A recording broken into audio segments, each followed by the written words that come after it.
I come from a background in which I was a throwaway kid. I lived on the streets of Spokane, and to think how easily I could have been a victim of sex trafficking. So I understand many of the struggles that are associated with being vulnerable. Sex trafficking victims are hidden in plain sight, but yet they remain unseen. It is estimated that 4.5 million people are forced to engage in commercial sex against their will. So Mirror Ministries started off as a small ministry through a local church. We were blessed with a large donation and just really saw that the Lord wanted us to become our own agency so that He could use the full body of Christ and the whole community to work together to bring healing and hope to survivors of trafficking here in our area. New Edge Marketing in 2013 did a survey. They estimated over 200 underage girls being bought and sold any given night here in our hometown. That stat didn't even include the boys or the adults. So Mirror Ministries is the only agency in our Bi-County area whose sole mission is to serve victims and survivors of sex trafficking.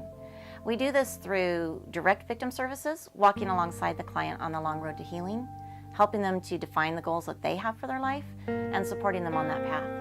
That might be relocation, counseling, or medical care. Could be education, survivor support groups, assisting them in the legal system, or honestly just somebody to talk to and hang out with. So Mirror Ministries has been blessed by a lot more victims coming forward this year. We started out our year with our first full-time advocate. She's been doing great, but each month we're seeing another 5 victims or so coming through. We hired a second advocate shortly thereafter. They're both busy nonstop. So since we've been growing exponentially this year, we've also been blessed to be bursting out of the seams in our office space. So we're searching out for a new office location with a little more space, a kitchen for us to work with the clients in, and maybe even a little bit of backyard or basketball space. With your support, helping Mirror Ministries advocates and survivor services, we can keep reaching out to more and more victims. We can offer survivor services and therapy groups. We can just walk alongside, hand in hand, healing hope. So if this is your vision and your mission, come alongside us and help us out in this campaign.